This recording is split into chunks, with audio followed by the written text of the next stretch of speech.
Hello, beautiful person. Greetings from chilly Winnipeg, where the extreme cold warnings have just ended. Hooray! So maybe my next one will be from outside again. Who knows? But anyway, this one isn't.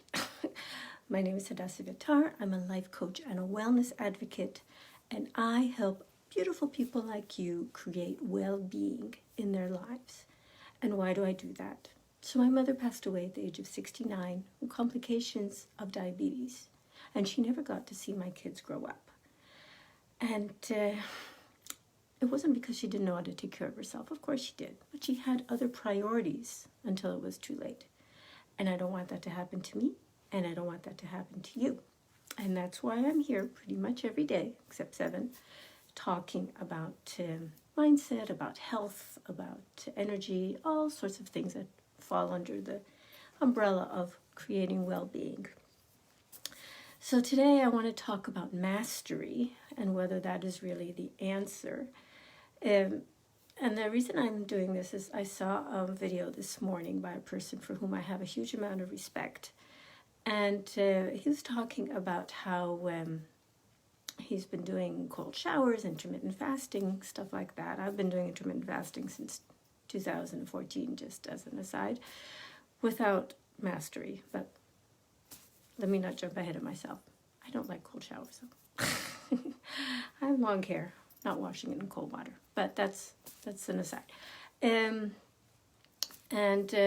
person for whom I say I have the greatest respect and regard was talking about how he does these things to show his body that his mind is the master.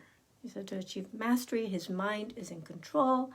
That's why he doesn't eat, they had like a big Valentine's Day thing with ice cream and so on, and he didn't have any, and so on, because his mind is in control.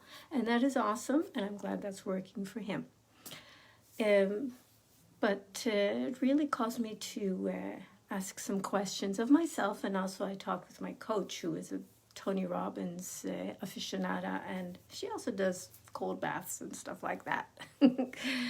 But mastery is also a concept that Tony Robbins uses. And again, not getting into Tony Robbins here, but the point is that the question that comes up into my mind, is it necessary? Is it the answer for the sort of thing to use concepts like master? Because if you're the master, then you have a slave. That's what a master means. A person who is a master is someone who has servants or slaves or possibly acolytes or students. Okay, but I think that when you're talking about your mind being the master of your body, you're not talking about acolytes or students here. You're talking about a servant at the very least, if not a slave.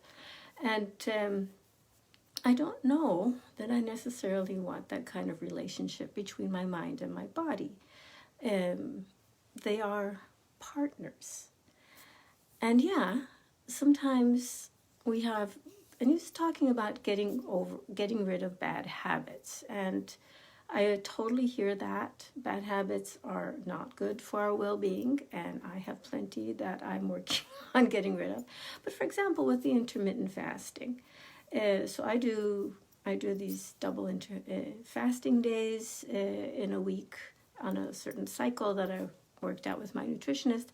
And sometimes it's hard. Like right now, I do actually have a splitting headache. I'm on, day 2 and in the middle of the afternoon, and that's how it sometimes happens. And I make dinner for my family, and sometimes it's hard, so I make myself some herbal tea so that I have something to sip on while I'm cooking, and I'm not tempted to get into stuff that I know is not going to make me happy. And that's the thing. I don't have to master my desire. I've tried that in the past. It didn't work for me. And I'm talking only about myself at this point, but I'm wondering if other people feel the same.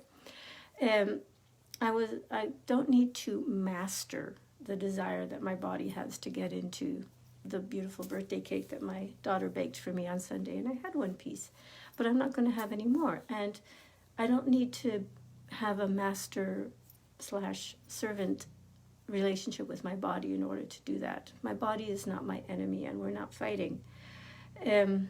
we are partners, and together we are someone who values health, um, who values goals that I have set, and we walk along the road to do that. So I'm really curious to know what you think of this. Has the mastery concept worked well for you, or are you uncomfortable with it as I am? And maybe it's because I've been socialized as a woman all my life. I don't know, but I would love to know what you think about this. And just a reminder, I have sleep is really, really important in our lives. And I made a list of my 10 favorite ways to improve sleep, because that is definitely a habit that I need to work on, going to bed too late. And I found that calling myself bad names when I stay up too late is not actually very helpful. So if you would like this list of ways to improve your sleep, just drop me a message. Happy to send it to you. It's been really helpful for me. And I'd love to hear from you on this subject about whether mastery is a useful concept for you. You have a great day. Talk to you again tomorrow.